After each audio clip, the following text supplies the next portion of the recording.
Olá pessoal, mais uma aula de língua portuguesa. Hoje vamos falar da geração de 22 do modernismo no Brasil.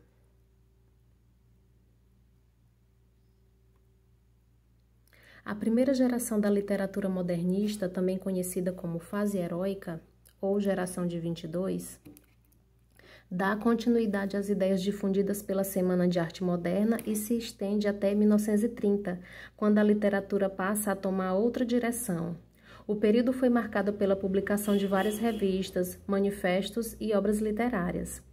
Rompendo com o academicismo que marcou a produção literária do passado, essa geração tinha o compromisso de construir uma nova literatura, comprometida com duas direções.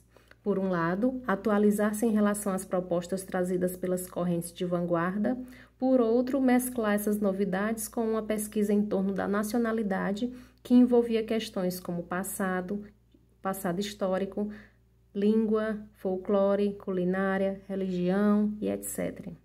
Os principais escritores dessa geração foram Mário de Andrade, Oswald de Andrade, Manuel Bandeira, Alcântara Machado, Raul Bopp, Menotti Delpitia, Plínio Salgado, Guilherme de Almeida. Nessa aula vamos destacar dois desses escritores, Oswald de Andrade e Mário de Andrade. Sobre Oswald de Andrade, o escritor teve uma participação decisiva na implantação do modernismo no Brasil. Ele é o autor do Manifesto da Poesia Pau-Brasil e o Manifesto Antropófago, cujas ideias introduziram um novo tipo de nacionalismo em nossa literatura, mais crítico e menos xenófobo. Em 1924, publicou o romance Memórias Sentimentais de João Miramar, que representa uma inovação profunda no gênero, com estrutura fragmentária, paródias, pastiches, que são imitações intencionais e etc. Em 1925, publicou o livro de poemas Pau-Brasil, resultado das ideias do Manifesto da Poesia Pau-Brasil. Do período em que esteve casado com Patrícia Galvão, a Pagu, quando juntos militaram no Partido Comunista, nasceu o romance Serafim Ponte Grande e a peça teatral O Rei da Vela.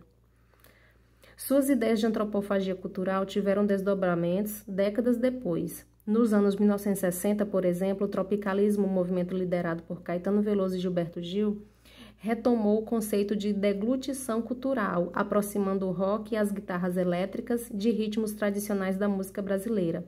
Na mesma década, sua peça teatral O Rei da Vela foi encenada sob a direção de José Celso Martinez Correia, atualizando-se no contexto da censura e do regime militar.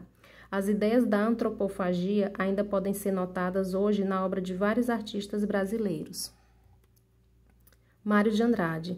Além de poeta, contista, romancista, crítico literário e teórico da literatura, Mário de Andrade foi também um estudioso, tendo se destacado como músico, musicólogo, folclorista e etnógrafo. Dedicou toda a sua vida aos estudos da cultura brasileira, viajou a diferentes regiões do país, colhendo informações e registros de canções e modinhas populares, documentando ritmos musicais, danças e festas religiosas. Nos anos 1920, exerceu um papel de liderança entre os escritores do modernismo, mas preferiu não fazer parte de grupos e de movimentos lançados nessa época. Ao analisar o conjunto de sua obra, em prosa e verso, nota-se que ela parte de uma postura iconoclasta e irreverente nos anos iniciais, e com o passar dos anos ganha profundidade social e psicológica. É o caso, por exemplo, do romance Amar, Verbo Intransitivo, que aborda o tema da sexualidade adolescente, e dos contos 1º de Maio e Peru de Natal, do livro Contos Novos, que enfocam questões políticas e psicológicas, respectivamente.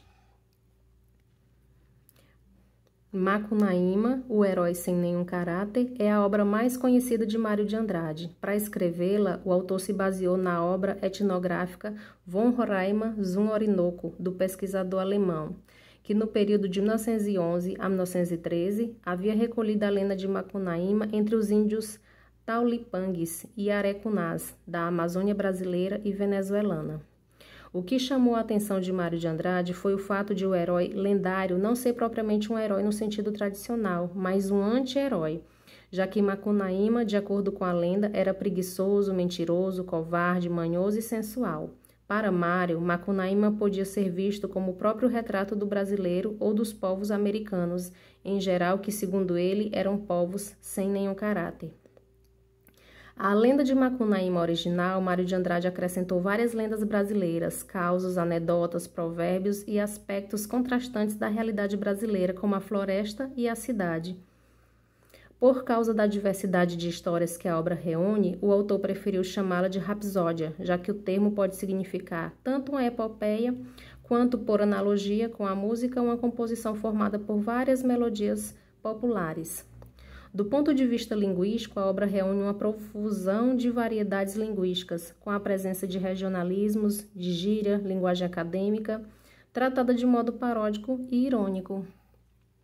Fica a sugestão da leitura do livro Macunaíma, O Herói Sem Nenhum Caráter, como também que vocês vejam o vídeo, o filme que foi feito baseado nessa obra. Desejamos bons estudos a todos.